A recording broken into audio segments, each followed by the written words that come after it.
One thing BMX teaches you is patience. Sometimes it takes you 2 seconds to land a trick. Sometimes it takes 2 hours, 2 days, 2 months. Street riding, it's you and the bike versus the elements. You never know what could happen.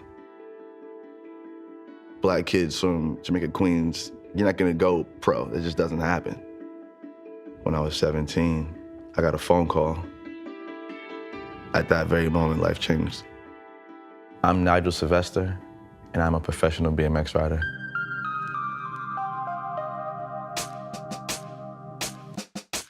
Right now, we're rolling through Jamaica, Queens. I grew up here my entire life. I didn't leave Queens till I was 20 years old. It's not the best neighborhood in the world, but also isn't the worst neighborhood in the world. Woo! Taught me a lot, a lot about just navigating streetwise. It gave me enough freedom to explore. My upbringing was anything but comfortable.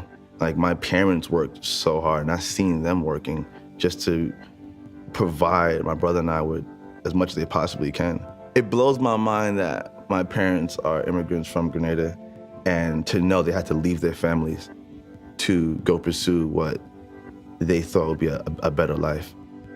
The culture in my home was somewhat strict. School was very, very important. My parents stayed on my brother and I to make sure that we got pretty good grades. My brother was older than me, and he went through a lot of things that I could have easily got into, but I avoided because of his direction.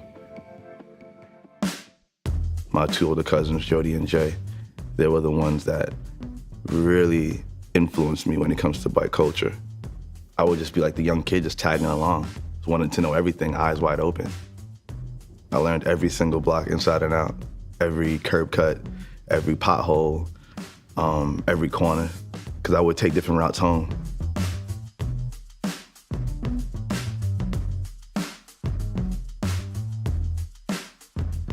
We're right now on 108th Street in Riverside Drive. It's one of the first skate parks ever built in New York City.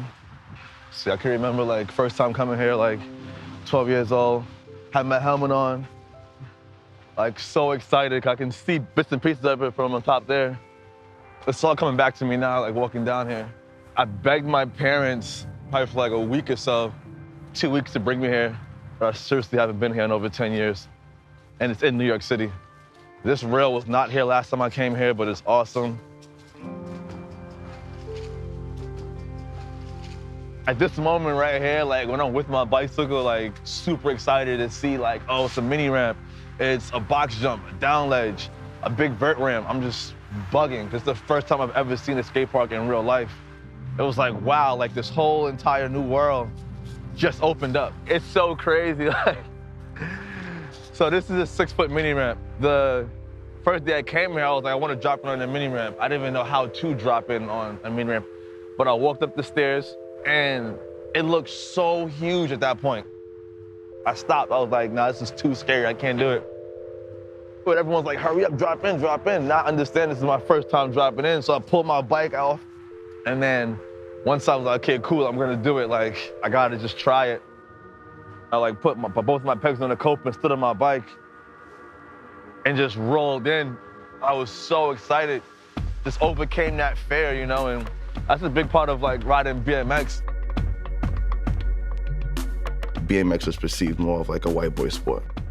Black kids from Jamaica, Queens, you're not gonna go pro. It just doesn't happen. So it was a very, very far-fetched dream. No one knew how bad I really wanted it. I just didn't want to share it with anyone. I was a bit ashamed of it and kind of hid it, because a lot of people around me didn't understand it. I was embarrassed because being a Black teenager, you want to fit in. That's the thing you do. You want to have friends, you want to be accepted. I would block a lot of things out. I wouldn't think about certain things, and when things did get a little rough, I just turned to my bicycle. I had to be about 15 or 16 around there somewhere. My mom had got sick. She had cancer. She got diagnosed and didn't even tell anyone. She started to get treatment by herself.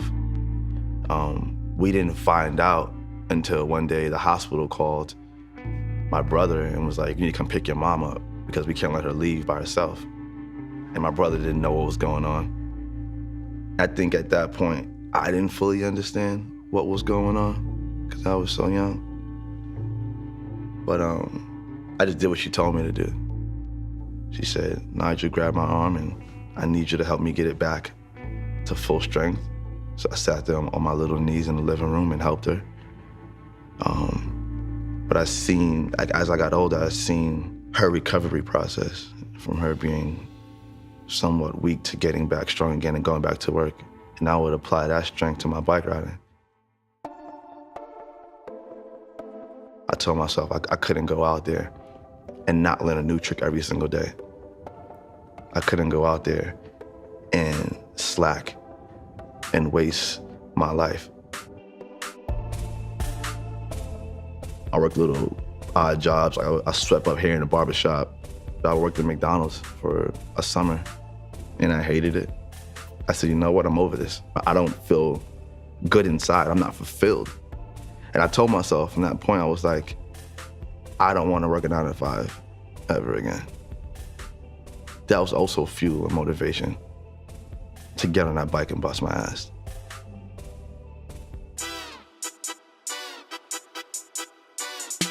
When I was 17, I met my boyhood hero, Dave Mirra. Well, at first, I was kind of nervous because, you know, it's Dave Mirra, but after I met him, you know, and I figured he was a cool dude, you know. Growing up, Dave Mirra was super OG, killer bike rider. They called him the Miracle Boy because he just did like things that you wouldn't believe. And that moment changed my life too. I was just like, wow, I'm this kid from Jamaica, Queens.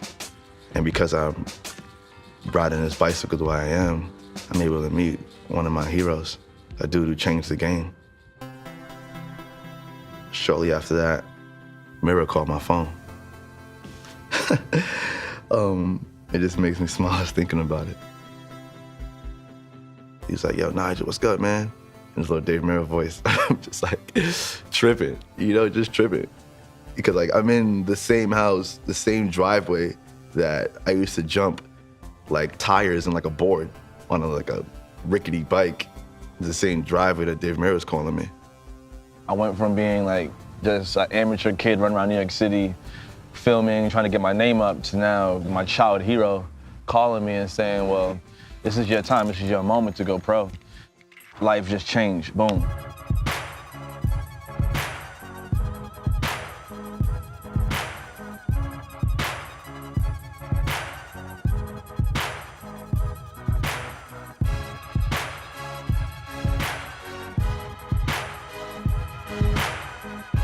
Those years that I hit it, it was like when you have a secret, you know, like you want to tell the world, but you don't. Being able to like wear it like a badge, you know, seeing so many of those people who say you're not gonna make it anywhere on a bicycle, who called me names, I'm able to show them, listen, this is what I did. Look, it's right here, it's real now. It was no turning back. At that point, it was like, I have to get better on my bicycle. I have to do harder tricks. I have to be even more dedicated so I can maintain this. Like, I feel like once you reach a certain level of success, as they say, or what you define as success, and it feels good, it tastes good, like you wake up happy every single day, you don't want to go backwards. But maintaining something is way harder than getting there, I feel. I have been going about BMX in a very unconventional way for quite some time now because I don't compete. I don't ride in contests. I'm figuring it out a whole different way. So many people in BMX are narrow-minded. They feel it's only one way to do it and only one way you should go about it. And that's completely wrong. My take on BMX is something that didn't exist. There's times where I get a lot of negative energy and feedback on certain things that I do. They may call me a sellout because I have a few corporate sponsors, because I'm unconventional, because I don't ride contests. because my videos look different, feel different, sound different. Because I don't hang out with just BMX riders, I have other type of friends from different industries.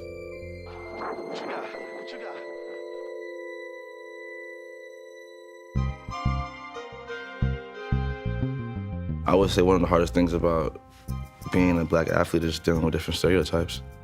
Like when you walk into the room, like people already assume certain things about you. And I deal with things like that all the time, where I'll go to a place in the world, they automatically assume things about me because of my skin color. I've been to Mexico and the kids didn't know how to say my name. They didn't know how to say Nigel. And I guess from listening to hip hop and not understanding certain terms we may use, those kids started to call me nigger, just not knowing. You know, and that really, really bothered me because they didn't say Nigel or even try to say my name. They just automatically called me a nigger, not understanding like what that was.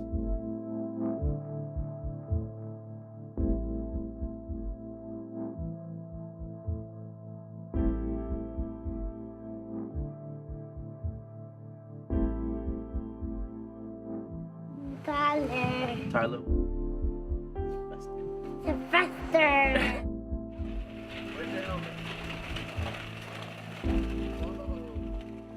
I stand for a symbol for kids in general, no matter what color you are. But especially for those kids that may come from a community or a neighborhood that doesn't embrace black kids doing unconventional things. A lot of my career has been that me just chasing those tricks that no one has done. I don't want to be like everyone else. I want people to watch my video part and have to think like, damn, how the hell did he do that? Or where did he find that at? I'm like a modern day explorer. I'm always looking at the environment around me. Sometimes I'll be driving or walking, and if I'm with someone who doesn't ride bicycles, they'll be like, what are you looking at? Or like, why you jump out the car to look at this stair set? I'm like, that's an amazing spot. Where the normal person may just see a playground. I see nothing but opportunity for me to go ride my bicycle and express myself. My playground is literally the entire world. Every day is a new day. Every turn is a turn that there's an unknown waiting behind it. You know, but that excites me. You know, it causes me to be on my toes always, to be sharp, to move swiftly.